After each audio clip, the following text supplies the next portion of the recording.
Bom dia. É um prazer muito grande estar aqui. Quero agradecer a ambas fundações pelo convite. Quero pedir desculpas a vocês pelo meu português um pouco feinho, porque eu nasci no Brasil, mas eu fui embora do Brasil, eu moro no Peru. Atualmente trabalho para a Latinoamérica e Caribe com a OEA. Toda a proposta de consultoria e assessoria para a primeira infância. E hoje quisera compartilhar com vocês algumas dessas ideias que nós temos sobre os elementos essenciais que temos que considerar na primeira infância. Felicito a todo o grupo, recebo o grupo com um pouco de adrenalina, creio, porque escutei todos os pensamentos e comentários, mas eu acho que, antes de tudo, está o esforço que cada um de vocês está fazendo pela educação. Isso, de todas maneiras, vai marcar uma diferença muito grande na educação geral do país, né, e no desenvolvimento dessa nação. Bom, hoje vamos começar uma reflexão sobre a importância da educação infantil nos nossos países, e essa reflexão vai trazer alguns elementos novos para algumas pessoas, ou alguns elementos já conhecidos, mas que ainda não passaram do conhecimento à atividade, à ação, à execução desse conhecimento. E para dar início a essa fala, nós, como consultores e que trabalhamos na OEA com diferentes ministros de educação, trabalhamos com as redes de legisladores que fazem os planteamentos e as políticas públicas educativas. Nós já sabemos que existem argumentos suficientes para colocar a primeira infância no lugar em que deve estar, para colocar a educação infantil na agenda da política, na agenda das mesmas universidades, nas propostas de formação. Então, todos os argumentos que a gente pode utilizar para que as políticas públicas possam dar uma olhada na primeira infância já estão sendo colocados na mesa desde faz muito tempo. Vocês conhecem a famosa proposta de Heckman, que foi prêmio Nobel, falando acerca da inversão na educação. Por cada dólar que se investe na educação, tem um retorno muito alto, de aproximadamente 17 dólares, que dá todo o argumento econômico, além dos argumentos de justiça social, de desenvolvimento humano, de direito das crianças, dá um argumento econômico para que essas políticas possam plantear, não sei como traduzir, propor ideias práticas para que a educação na primeira infância realmente tenha o significado que se deve ter. Mas se a gente vai falar da responsabilidade que têm os ministérios de educação com a primeira infância em diferentes países, nós estamos vendo uma brecha muito grande na etapa que começam os ministérios de educação a incidir na primeira infância e o que está acontecendo no processo de desenvolvimento infantil. Então, é essa curva que eu gostaria de compartilhar com vocês, de um dos neurocientíficos dos Estados Unidos.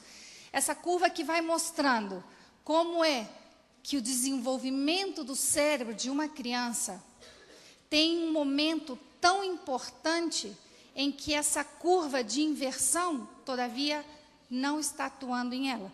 Se vocês podem observar aqui, a maioria dos países tem um compromisso, ou os ministérios de educação têm um compromisso de reconhecer e aportar pelos programas da primeira infância, mais ou menos entre 13 e 4 anos.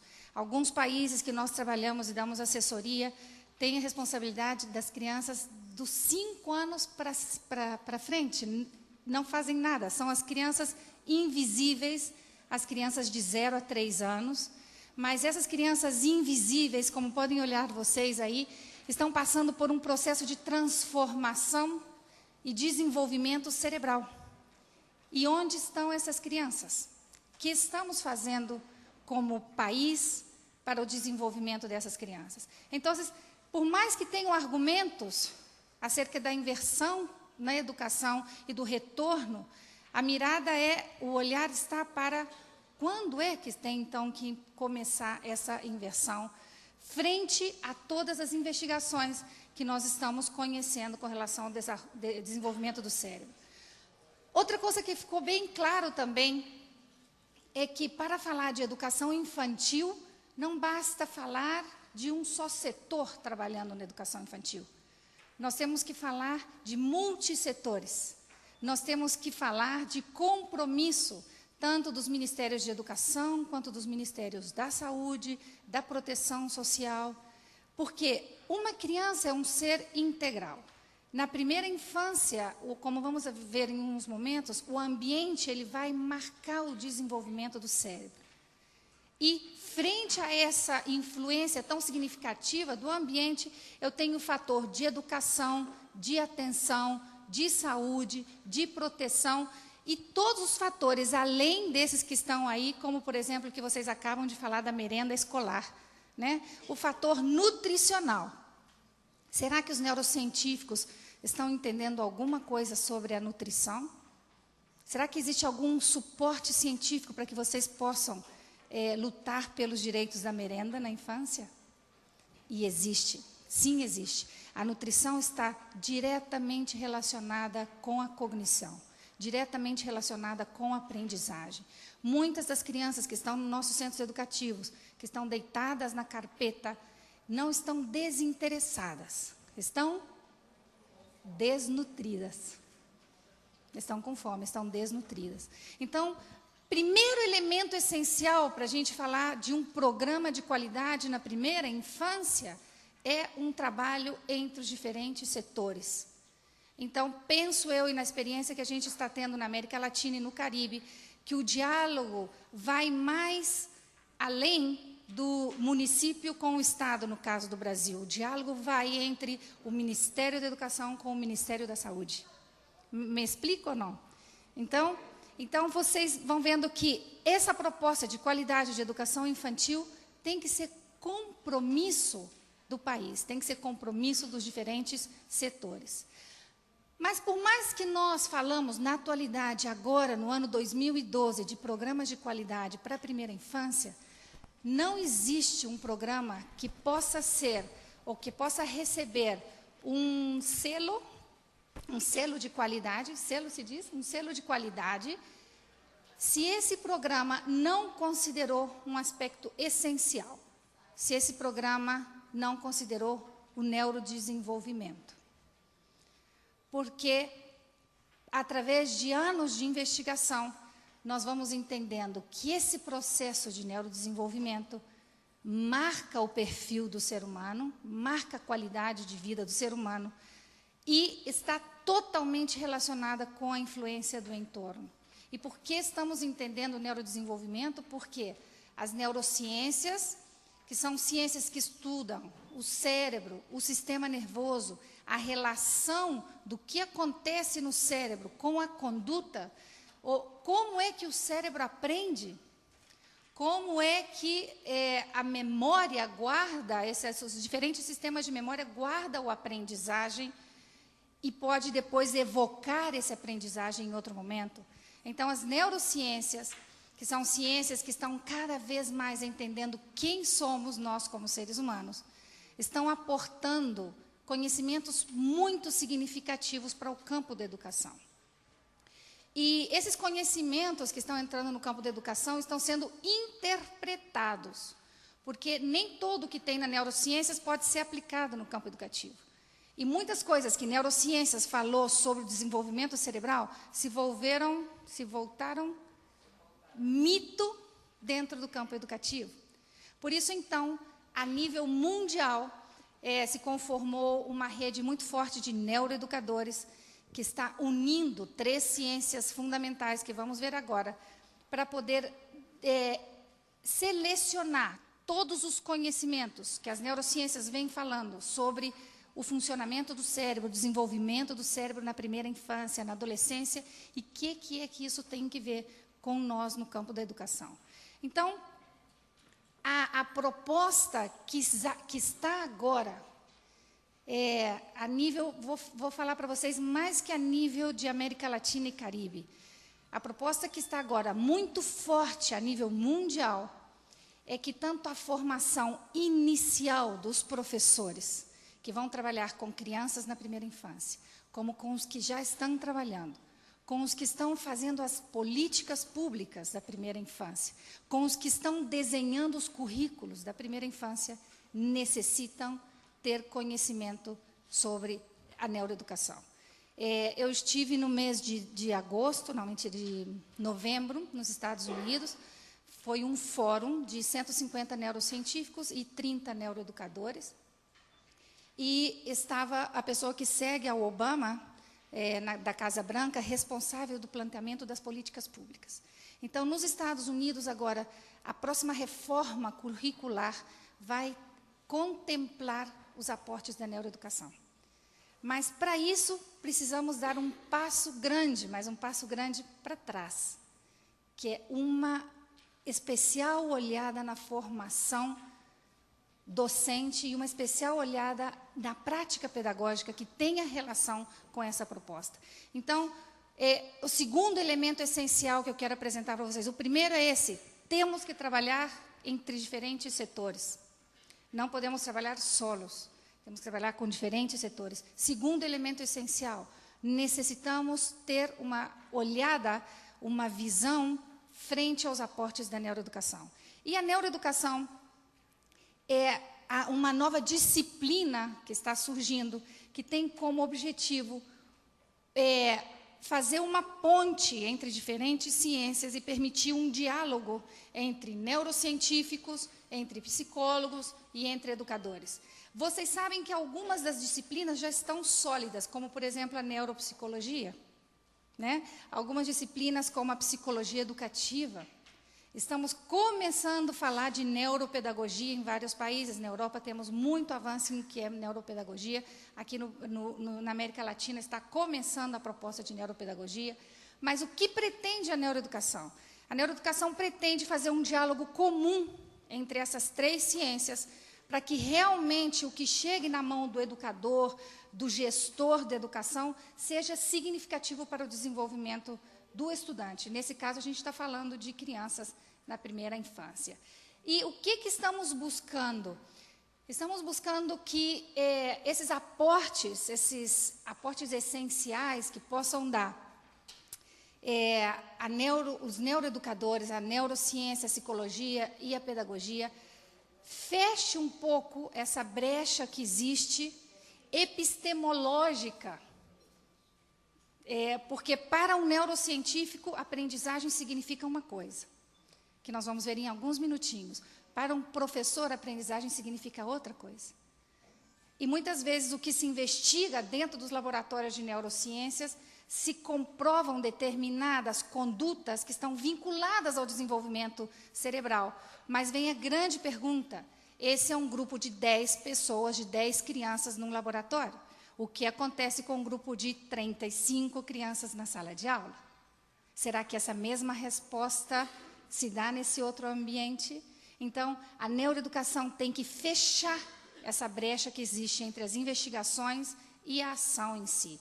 A neuroeducação tem como compromisso fazer com que não só os educadores escutem os aportes dos neurocientíficos e dos psicólogos, senão também que eles escutem nossos aportes, que eles escutem dos educadores quais são as condutas que perturbam ao educador e que eles não entendem como fazer. Por exemplo, muitas vezes, como se difundiu muito alguns síndromes, algumas características diferentes do processo de desenvolvimento do ser humano, muitos professores usaram a metodologia Pilates. Sabe qual é a metodologia Pilates? Lavar-se as mãos, não? Que é uma criança que começa a mover muito na aula, que começa a exigir movimento, ação, etc. Que rótulo recebe? Hiperativo. E será que é hiperativo mesmo? Então, lavar-se as mãos manda para o terapeuta, manda para o psicólogo, porque esse é hiperativo e não tem condições de estar na minha aula. Mas muitas vezes esse movimento que tem, mal interpretado, significa que o nível de controle motor medular, o subcortical dessa criança necessita do movimento para que ele possa aprender a utilizar o corpo. Então, o que eu estou fazendo com uma criança de 2 anos, exigindo que ela fique sentada 1h30 numa cadeirinha? Eu estou dizendo aos sistemas motores dessa criança, fiquem aí dormindo, porque aqui não tem oportunidade de desenvolvimento. Mas como os sistemas motores falam por eles mesmos, a criança começa a se mover, porque ela precisa do movimento. Então, o que faz a neuroeducação? A neuroeducação entende esse processo de desenvolvimento motor, desses 3 níveis de controle motor. E o educador planifica a sua atividade pensando nesse nível. Por exemplo, as crianças de 4 e 5 anos, o nível de controle motor é mais alto. Está a corteza motora falando mais forte que as zonas mais baixas do sistema nervoso central.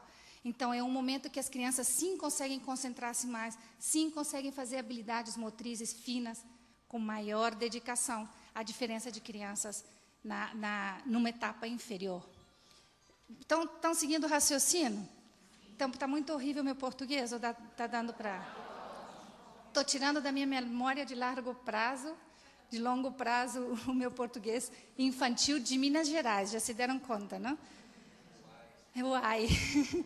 Para repensar o papel do educador e dos sistemas educativos. Para isso é a neuroeducação.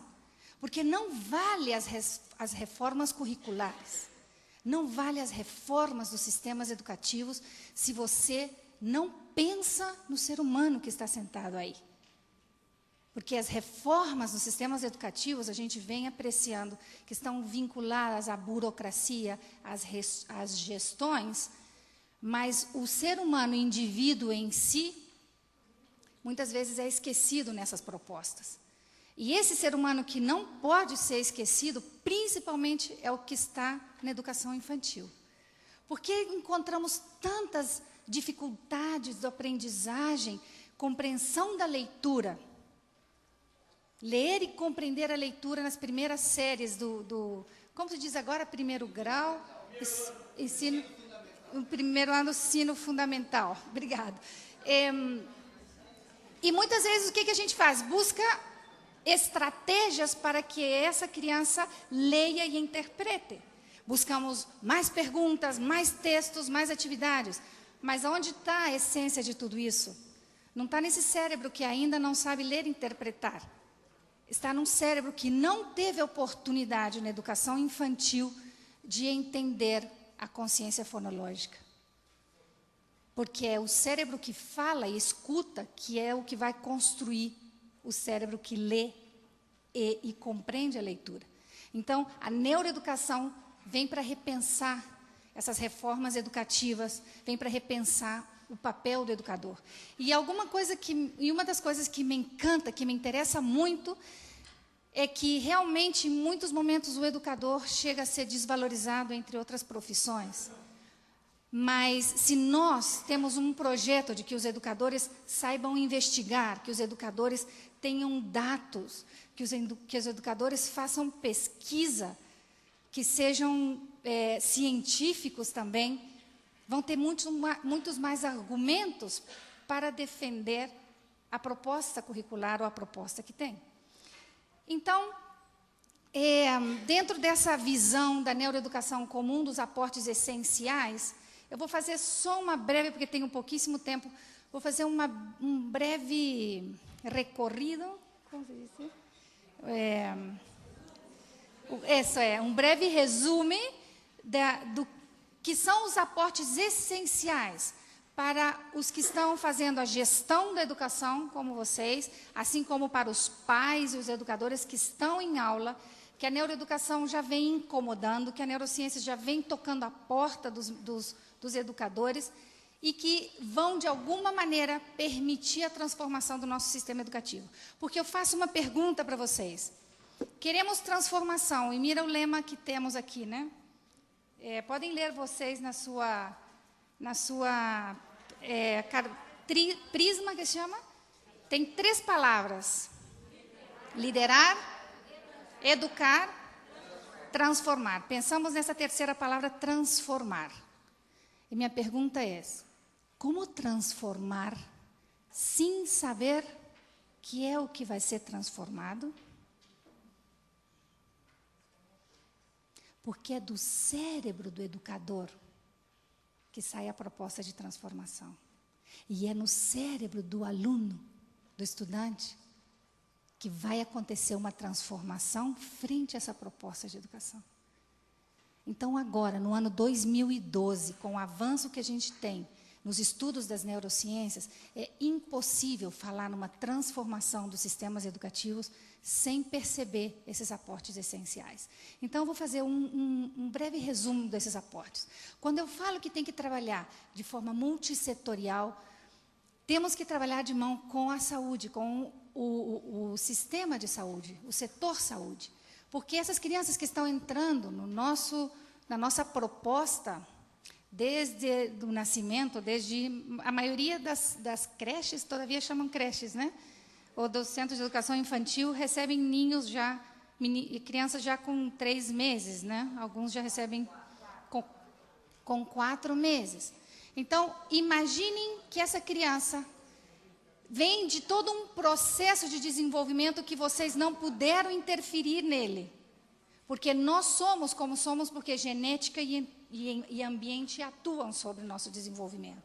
Então, o primeiro que a gente faz quando a gente vai pensar num programa de primeira infância de qualidade é essa intersetorialidade que permite que a atenção dessa mãe grávida tenha sido ocorrida, tenha sido feita a tempo e a hora indicada. Por quê? Quando nasce um bebê, o cérebro não está totalmente terminado. Nem estruturalmente falando, nem funcionalmente falando.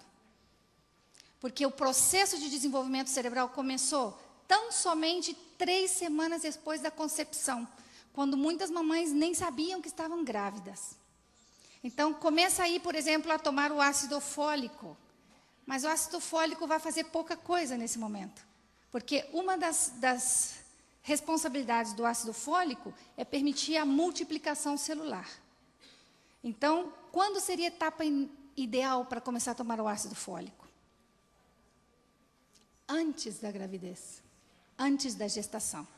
Então, tem que ter todo um programa de orientação para a mulher nessa etapa. O que eu quero recalcar aqui desta etapa?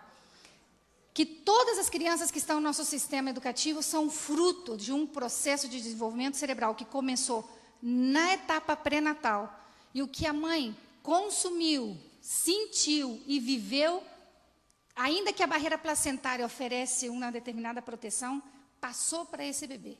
Então, aqui nós temos crianças que entram no nosso sistema educativo, que, por exemplo, ao sair da etapa pré-natal, em etapa perinatal, podem ter passado por alguns acontecimentos que modificou esse processo de desenvolvimento cerebral. Por que essa etapa é importante? Porque por mais que essas neuronas, que são, não são neuronas, né? Neurônios, que são as células principais do sistema nervoso e do cérebro, vieram se organizando nessa etapa pré-natal para ocupar diferentes regiões no cérebro e fazer algumas funções elementais, pode ser que no momento do nascimento haya existido uma falta de oxigenação. E a falta de oxigenação, segundo as investigações, é responsável de uns 75% das dificuldades de aprendizagem, de linguagem e de desenvolvimento motor. Então, o momento perinatal é crucial para o desenvolvimento do cérebro e para a aprendizagem nessa etapa da primeira infância. O que eu quisera reforçar? Que quando nós estamos recebendo as crianças no nosso sistema educativo, as fichas de dados dessas crianças não é só para perguntar aonde você mora, como é a sua casa, né? Quantos irmãos tem.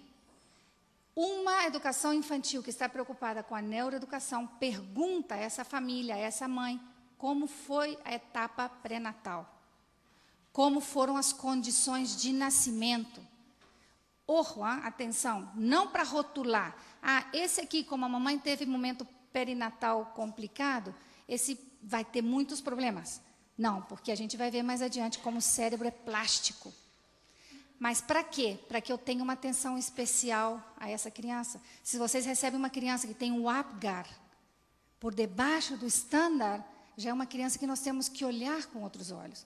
Por isso que a educação infantil, por mais que os sistemas e as políticas estão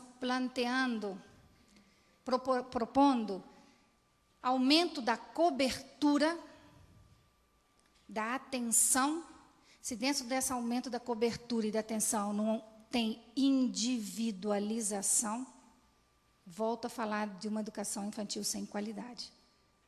Porque de nada vale aumentar o número de crianças, mas sem conhecer essa criança e trabalhar com ela como um indivíduo. Na etapa pós-natal, que é a etapa que muitos de vocês já estão recebendo as crianças, sucede alguma coisa muito interessante. Esse cérebro que estava preparando-se ele geneticamente já vem programado para aprender. Mas ele precisa do entorno. E ele precisa de algo mais. Ele precisa de alguém que o adapte a esse novo ambiente. Porque o ambiente que estava esse bebê era totalmente diferente. Não tinha olores, não tinha força da gravidade, não tinha os ruídos que a gente escuta, né? Não tinha desafios e ameaças. Porque ele estava feliz na piscina miniótica aí nadando, recebendo tudo da mãe dele. Mas agora ele entra em um entorno de desafio. O entorno que vai fazer com que ele... desculpa, quando eu falo entorno é ambiente. O ambiente, né, o ambiente que vai fazer com que esse cérebro realmente seja funcional. Porque de nada vale que a gente tenha neurônios nos lóbulos occipitais, que são lóbulos responsáveis da visão, se quando a criança sai no ambiente pós-natal, eu privo essa criança da luz. Então, quando nós estamos falando da etapa pós-natal, estamos falando de um nível altíssimo de plasticidade cerebral. O que significa plasticidade cerebral? Significa que esses neurônios têm que voltar a se organizar, têm que se conhecer, porque dentro do útero materno eles não tinham a visão, não tinham a luz, não tinham o movimento, não tinha a profundidade, não tinham que converger os olhos para poder ver e focar alguma coisa. Então, o que tem que fazer esses neurônios? Voltar a comunicar-se, voltar a sinaptar e dizer, olha, esse ambiente se move.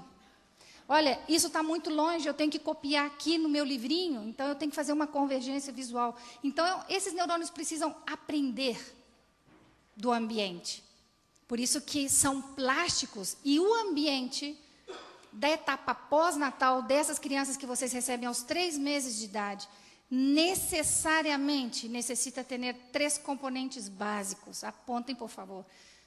Primeiro, o componente sensorial.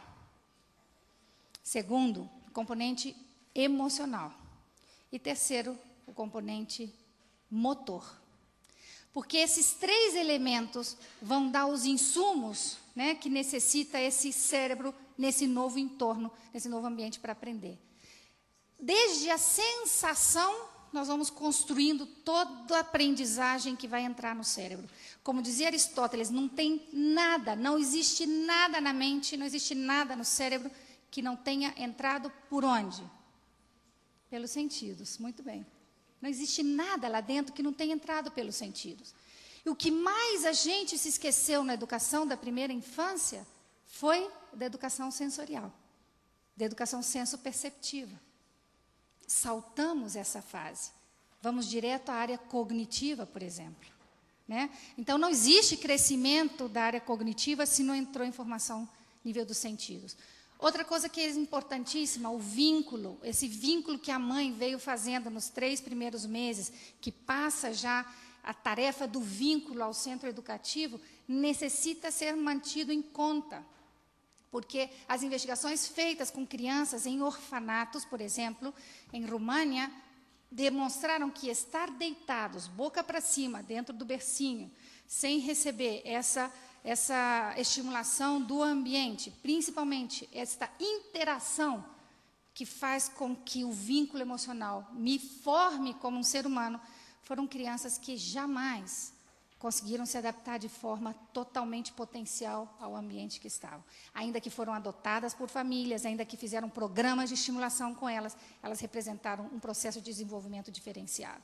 Então, importantíssimo pensar que o vínculo emocional, que a possibilidade de movimento e a informação sensorial que vai entrar, vai começar essa construção do cérebro fora do útero materno. Então, a gente faz um raciocínio, onde a gente brincava disso lá na fundação. O que acontece com a maioria das casas, dos nenéns recém-nascidos? Tem que falar despacito. Não pode falar muito, camina despacio.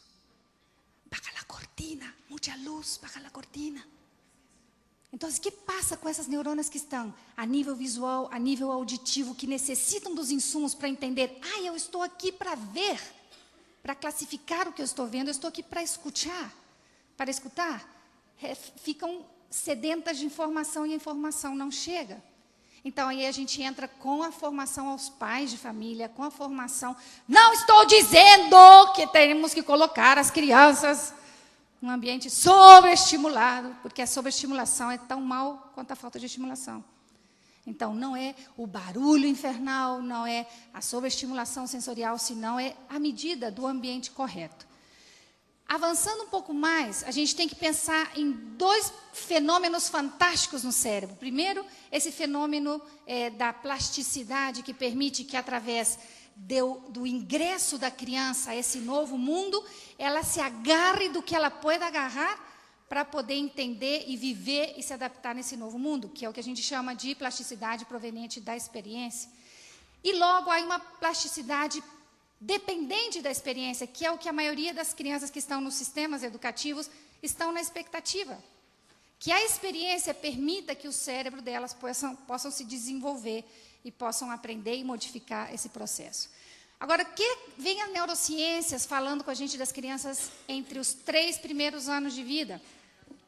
Que nos 3 primeiros anos de vida existe uma exuberância, uma conexão enorme dos neurônios nessa etapa, onde que eles estão estabelecendo novas conexões, onde que eles estão aprendendo do entorno de uma forma espetacular. E o que sucede é que aprendem nesta etapa habilidades que vão ser acompanhadas o resto da vida pelas crianças. Nós aprendemos a caminhar, a falar, a amar nos 3 primeiros anos de vida. Então, o que está acontecendo nos sistemas educativos da maioria dos países? Essa etapa conhecida como a etapa das crianças invisíveis. Que não há, em muitos países, uma proposta curricular para atender essas crianças.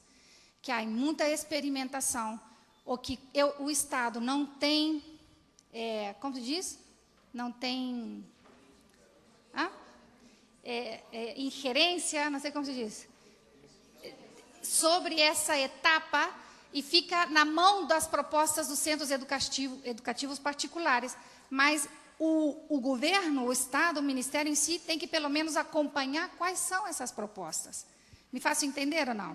Então, nesses 3 primeiros anos de vida, meus amores, é onde que a gente tem que trabalhar muito forte, porque muitas das propostas que tem para essa etapa, escutem bem o que eu vou falar, a longo prazo, não são boas para os cérebros dessas crianças.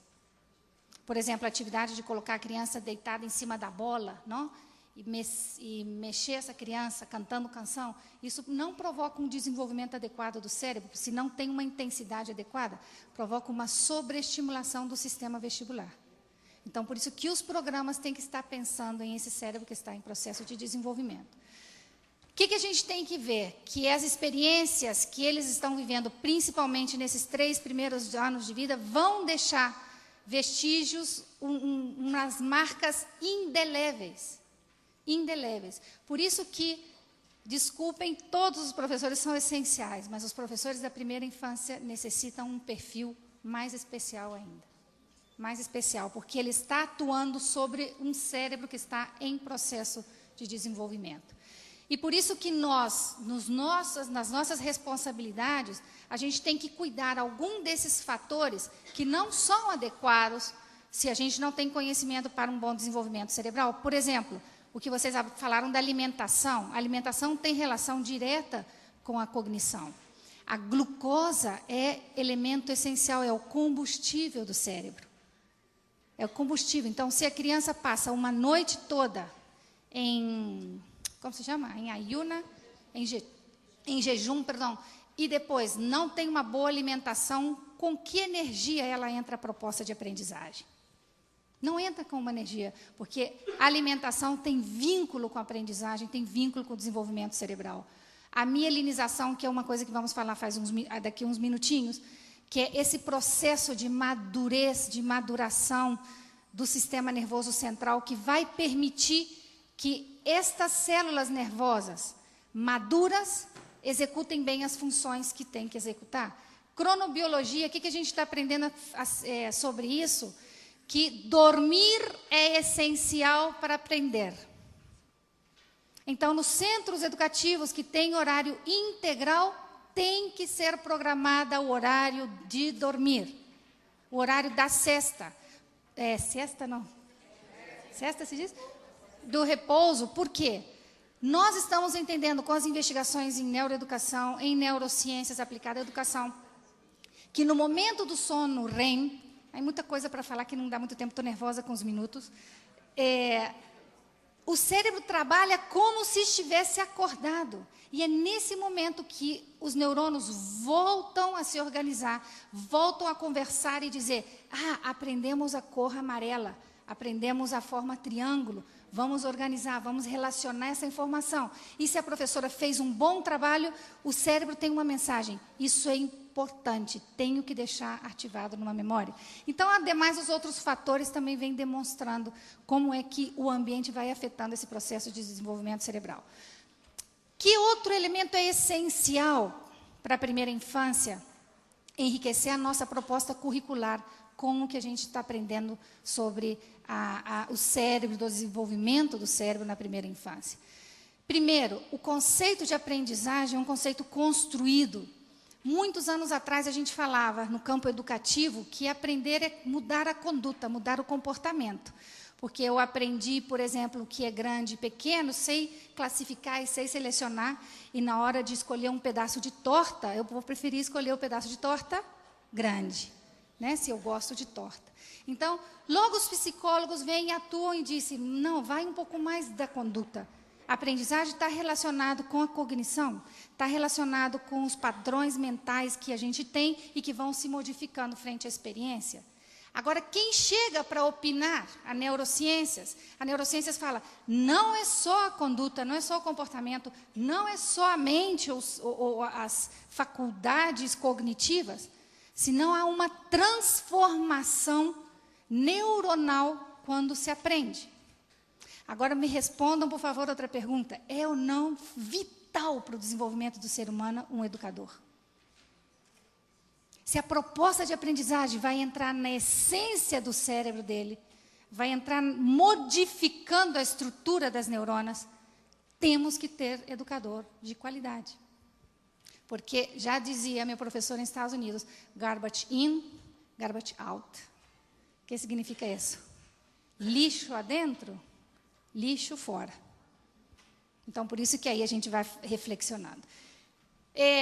E esse cérebro que vem programado geneticamente para aprender, está dependente de um professor de qualidade, de um currículo de qualidade. Eu gosto muito de Frato, dessa caricatura que ele põe, eu vou traduzir um pouquinho para vocês, que é a professora que fala com as crianças, que diz, hoje a gente vai fazer um passeio de aprendizagem, por favor, vamos em fila, de 2 em 2, vamos dar a mãozinha, não desçam da calçada.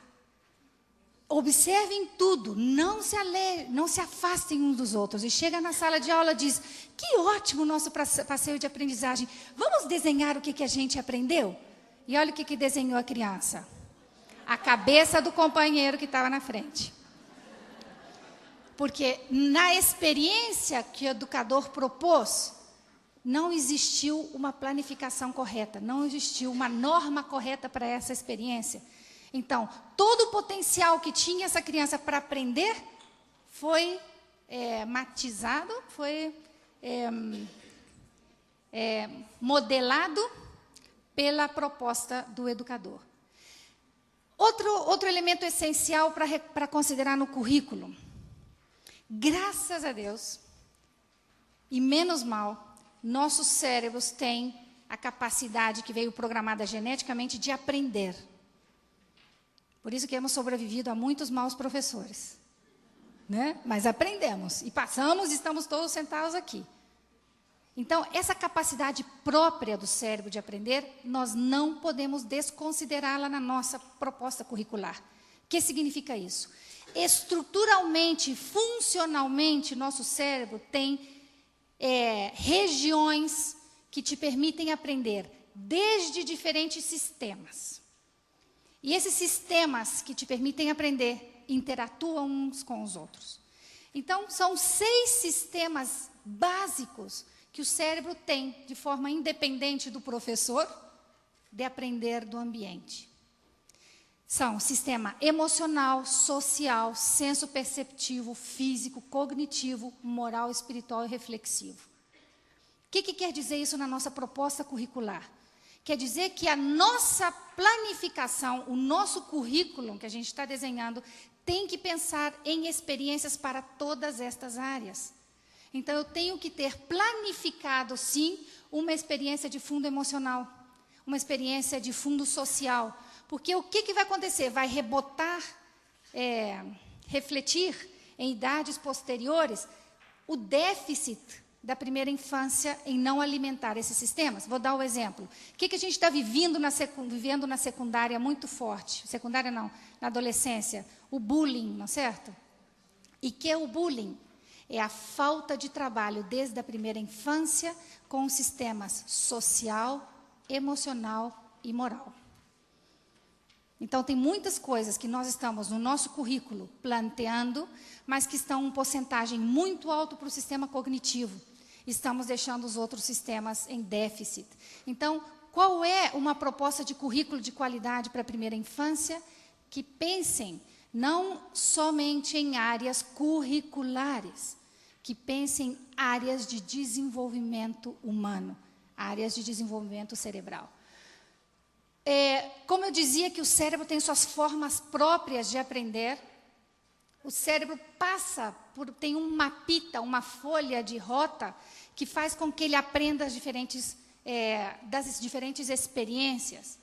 E ele se prepara para aprender, ele adquire o conhecimento, transforma esse conhecimento, ele elabora, forma na memória, manda para a memória e faz uma integração funcional. O que significa isso? Dentro das células nervosas, dentro dos neurônios, está o que a gente aprendeu. Então, o que significa isso para a gente em neuroeducação? Vou dar só um exemplo, porque isso aqui é um curso, eu comentava ontem na Fundação, isso é um curso de mais ou menos 40 horas que a gente faz com os educadores. Vou dar um exemplo puro. Quando o cérebro está preparando-se para aprender, o primeiro que ele faz é abrir os canais sensoriais. O primeiro que ele faz. Logo que ele abre os canais sensoriais e capta do ambiente tudo o que ele precisa para aprender, ele vai saber se essa proposta é motivadora ou não, se essa proposta interessa e tem significado ou não. Então, a segunda estratégia que ele utiliza é motivar-se. A motivação extrínseca, a motivação intrínseca, pero é a motivação para aprender. Então, você coloca uma professora na sala de aula que diz: bom dia, amiguinhos. Hoje nós vamos conhecer Pedro. Pedro tinha uma bola azul. Que motivação tem esse sistema para aprender? Nenhuma. Então, ele começa a se distrair, começa a buscar outros recursos, e a professora diz: Pedro tem déficit de atenção. Pedro tem déficit de atenção. Então, aí vamos entendendo que o cérebro, para se preparar para aprender, tem que se sentir motivado, tem que ter recurso sensorial e tem que consultar se ele conhece algo sobre o tema. Ou seja, se me interessa a qualidade do professor que foi do ano anterior, Porque esse professor do ano anterior fez com que esse cérebro arquivasse o que a gente fala, que são os conhecimentos prévios, né? Como se diz em português? Conhecimentos prévios. Então, o que faz o cérebro quando está preparando para aprender? Busca conhecimentos prévios ativados, ou seja, busca o que no mês passado, ou que no ano passado eu coloquei na minha memória de longo prazo, para saber, isso tem que ver com isso. Então, vai ser mais fácil para mim aprender. Me explicam mais ou menos como é? Então, até aí, a gente tem que, na nossa proposta de aula, pensar que o cérebro tem formas próprias de aprender. E ele busca muitas estratégias, ele não está somente à disposição do ambiente e da experiência. Ele busca estratégias para aprender. Ele imita, ele emula, ele iguala os estímulos, ele busca padrões, ele aprende de forma não consciente. Ou seja, nós estamos aprendendo sem saber que estamos aprendendo. Por isso que o perfil, a pessoa que está na nossa experiência de aprendizagem, definitivamente vai marcar o que a gente pensa sobre a aprendizagem. Busca sentido e significado nas experiências, por isso que a gente fala, a planificação curricular de aula é essencial que seja de qualidade, porque é ela que vai propor as experiências e dessas experiências o cérebro vai tirar os insumos para aprender. Mas o que eu falo sobre a primeira infância? Não tem que buscar, como dizia minha mãe quando eu era pequenininha, chifre na cabeça do cavalo, que não existe. Então, muitas pessoas se assustam quando falam da neuroeducação, mas o que a gente vai ter que fazer? Não vai ter que fazer muita coisa como estratégia. Temos que fazer muita coisa como adquisição de conhecimento e de formação profissional. Porque tem algo essencial na primeira infância, que é direito de todas as crianças, que permite que o cérebro aprenda de forma potencial, que se chama brincadeira, que se chama o jogo. Já está terminando meu tempo. O que eu quero recordar? Que existem períodos sensíveis para várias aprendizagens. O que significa isso? Se o ser humano não está exposto a uma experiência determinada em uma etapa do desenvolvimento cerebral, o cérebro, por mais que tenha possibilidade de aprender, não vai aprender de maneira correta. Vocês seguramente conhecem o caso de Amala e Kamala, não?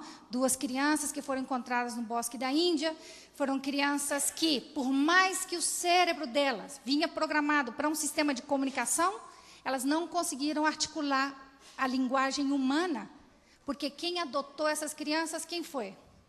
Os lobos, uma loba. Elas se comunicavam, mas não se comunicavam com linguagem humana. Então, o que vocês, por favor, necessitam considerar na proposta curricular?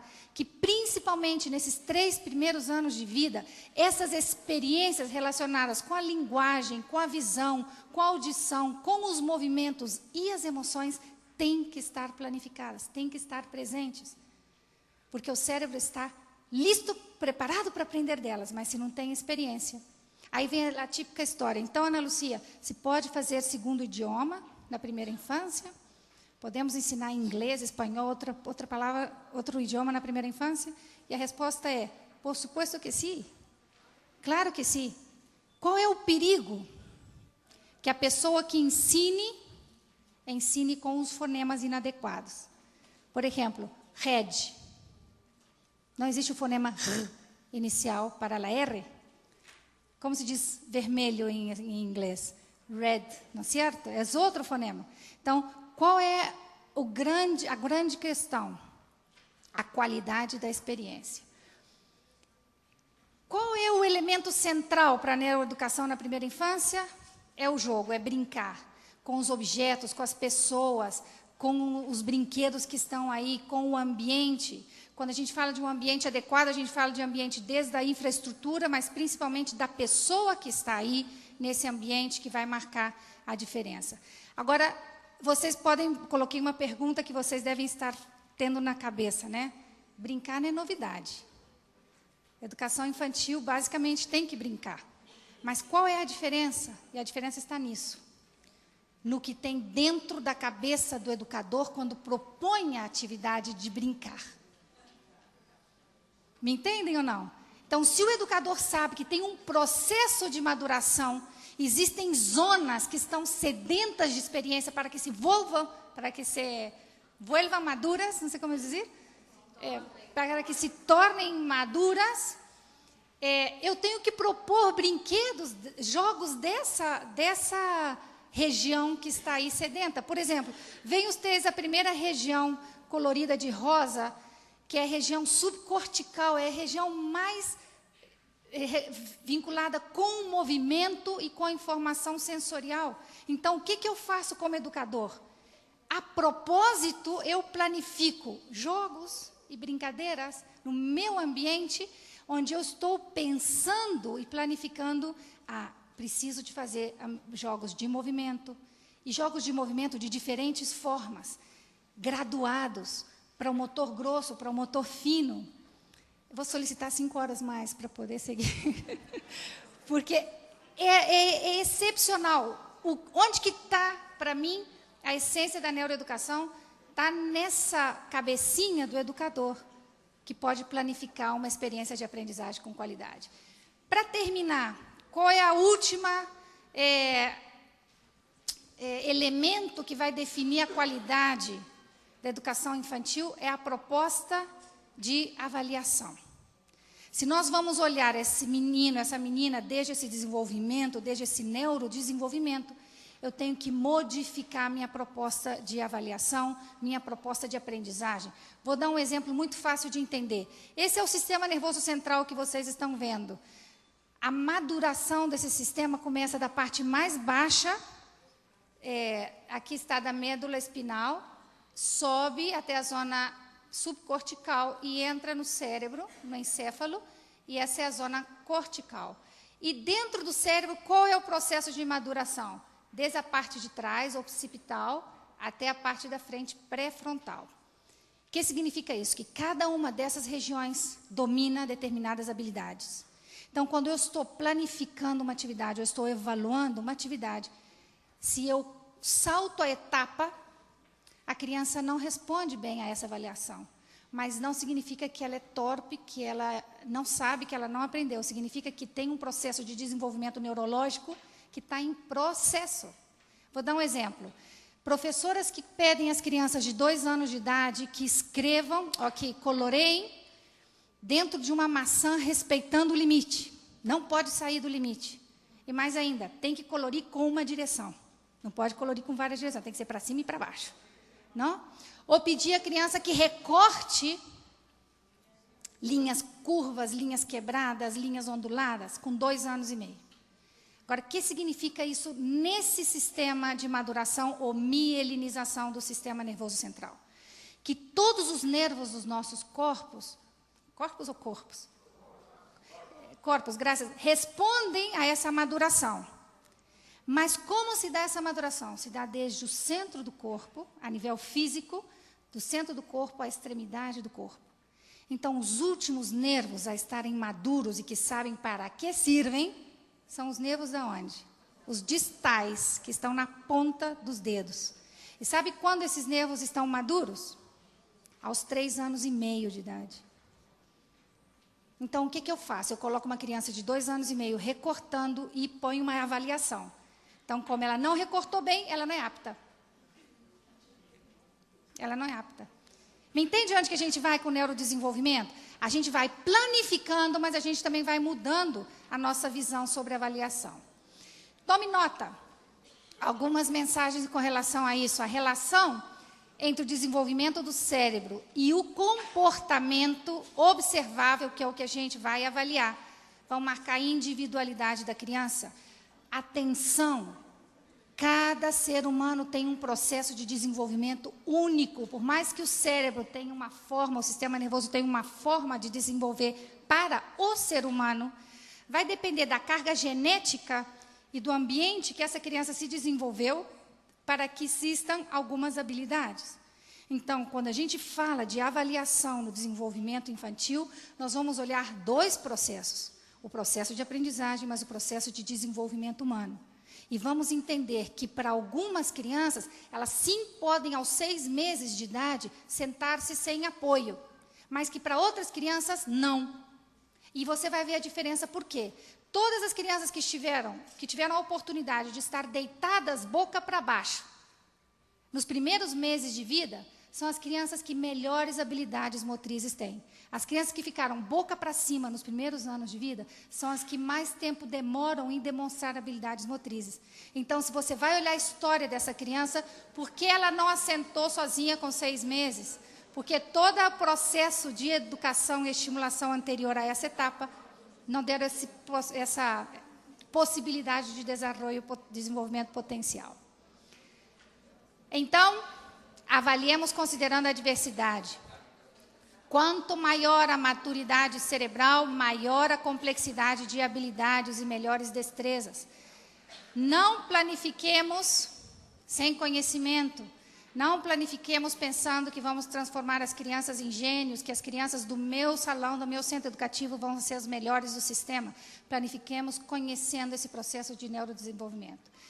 E uma das mensagens para a gente, quando a gente está construindo instrumentos de aprendizagem, experiências de aprendizagem e avaliando tudo isso, que o cérebro pode reorganizar a informação frente a uma experiência, ao sentido e o significado dessa experiência e segundo o nível de atenção que ele coloca nessa proposta de aprendizagem. Então, vou fazer uma brincadeirinha com vocês para ver, para avaliar vocês.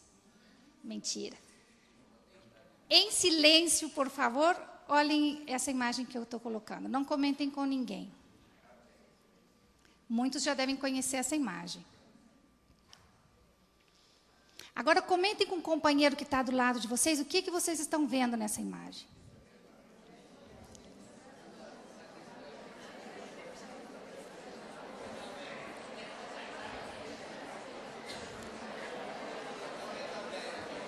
Três, 2, 1, listo. Coincidiram o que vocês viram com o companheiro? Alguns sim, alguns não. Quem viu uma... La lechuza hace... Quem viu uma imagem? Quem viu uma imagem? Quem viu 2 imagens? Agora, se eu, Ana Lúcia, vi uma imagem, eu vi a senhora. Eu vi a senhora. Quem não viu a senhora, saiu com 0 na minha avaliação. Porque essa é a minha verdade. Me captam ou não? Agora, se a Ana Lúcia viu a jovem e a senhora, as 2 respostas que me deram são possíveis, são aceitáveis.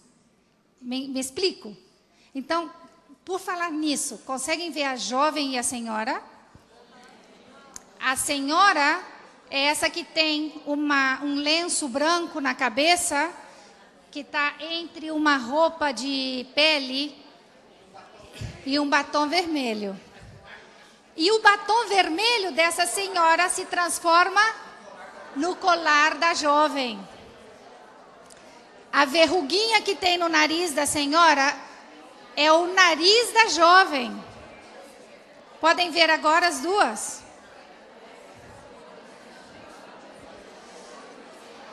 Agora, o que está por detrás? Mirem vocês que supostamente já avançaram muito no processo de desenvolvimento cerebral. Supostamente vocês estão com um cérebro muito maduro, né?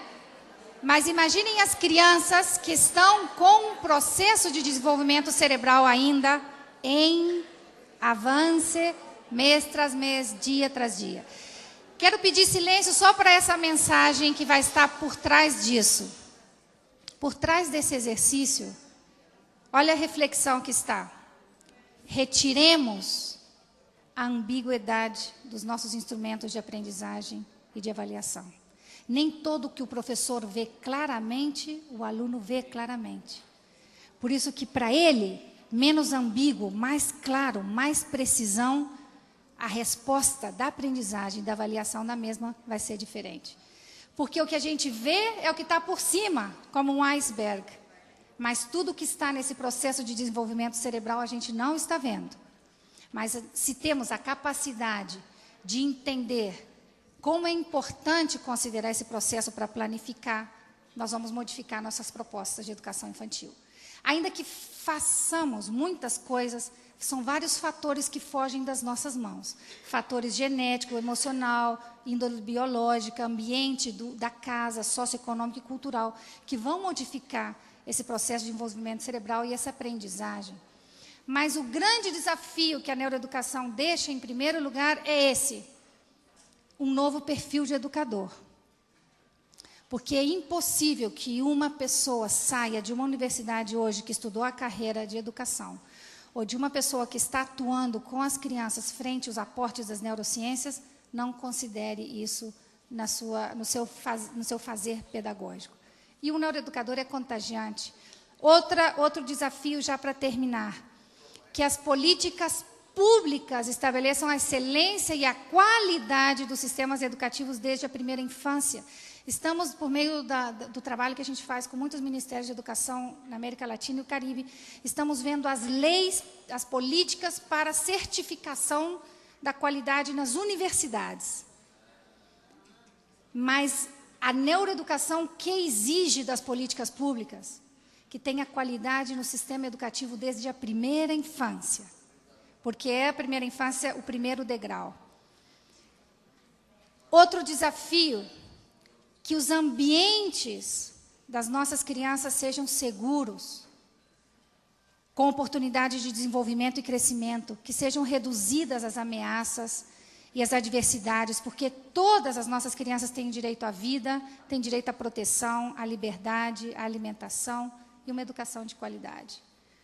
E, para terminar, que nossos programas de atenção e educação para a primeira infância considerem aspectos educativos, assistenciais, de proteção, de saúde, de respaldo econômico, de justiça social, porque essas crianças estão dotadas de direito. Nós não estamos fazendo nenhum favor a nenhuma criança. As crianças não nascem com um pão debaixo do braço, mas nascem sim com os direitos debaixo do braço. Então, nós temos que pensar no direito dessas crianças. E está nas mãos de vocês transformar essas pedrinhas em diamantes. Que vocês possam proponer políticas públicas, propostas curriculares, que pensem esse ser que está em um processo fenomenal de desenvolvimento cerebral, e o que estão fazendo vocês desde o ambiente vai marcar a diferença nesse processo de desenvolvimento. Muito obrigado, foi um prazer compartilhar com vocês.